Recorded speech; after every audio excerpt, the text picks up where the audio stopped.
এই যে ভিডিও হইতাছে লাগিয়ে দিয়ে আল্লাহ পাকের ডাকে সাড়া দিয়ে দুনিয়ার ক্ষুদ্র সফর ছেড়ে আখেরাতের লম্বা সফরে পাড়ি দিয়েছেন।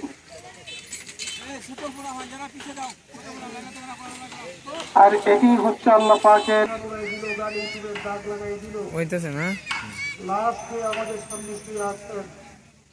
ঠিক এমনি ভাবে আমাদের উপর একদিন এমনি ভাবে লাশ বানাবে নামটা অপেক্ষা করবে আমাদের নামাজের গণনা করা আমার এক জোড়া করতে হবে। আমার যখন ভাইরা দুনিয়াতে আসার একটা সিস্টেম আছে, নিয়ম আছে, কিন্তু বিদায় যাওয়ার বেলা কোনো নিয়ম সিস্টেম নাই। যে সিস্টেমটা যাওয়ার বেলা নাই, আসার একটা সিস্টেম। দাদার পরে বাবা আসলো, বাবার পরে সন্তান নাতি এভাবে একটা সিরিয়াল একটা সিস্টেম আছে। বিদায়ের বেলা দেখা গেল কি দাদা দুনিয়ায় রইল, নাতি চলে গেল। বাবা দুনিয়ায় রইল, বাবার বুক খালি করে সন্তানকে সেরে নিয়ে গুরুস্থানকে আবাদ করে দিল। এটাই হলো দুনিয়ার থেকে বিদায় সিস্টেম। যাওয়ার সিস্টেম আর আসার সিস্টেম। সম্মানিত মুসলিম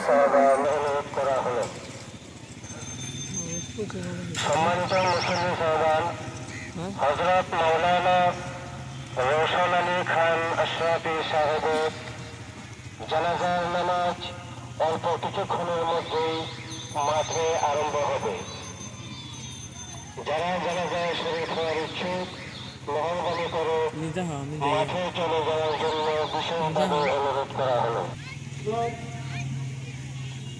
আল্লাহ বলেছেন, আল্লাহ যে খালাকাল মাউতা ওয়াল হায়াতা লিয়াবলুয়াকুম আইয়ুকুম আহসানু আমালা। আমি তোমাদেরকে মওত দিয়েছি এবং হায়াত দিয়েছি, লিয়াবলুয়াকুম, এবং তোমাদেরকে একটা পরীক্ষা নেওয়া হবে।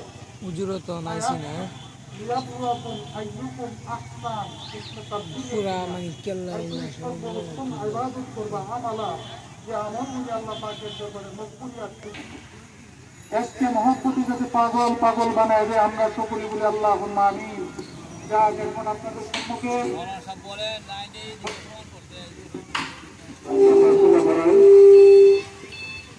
আমার আব্বা যদি আপনাদের কাছে কোনো ভুল টুল করে থাকে আল্লাহ রস্ত ক্ষমা করে দেবেন।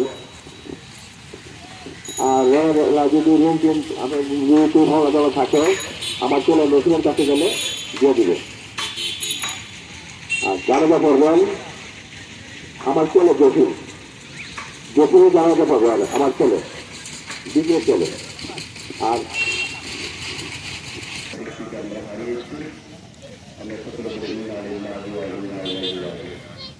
যে ব্যক্তিটা আমাদের কাছে অত্যন্ত পরিচিত ছিলেন, যিনি সর্বশ্রদ্ধেয় ছিলেন, শুধু মুসলমানের কাছে হিন্দু বুদ্ধ যারা অষ্টগ্রামে অবস্থান করেন সকলের কাছে শ্রদ্ধার পাত্র ছিলেন।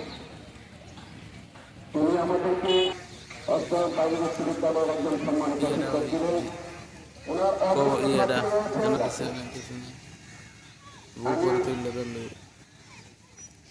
আজকে আপনাদের কাছে একটু আহ্বান করব, প্রদত্ত হবেন আমরা এই মহান ব্যক্তির জন্য আমরা কি করতে পারি।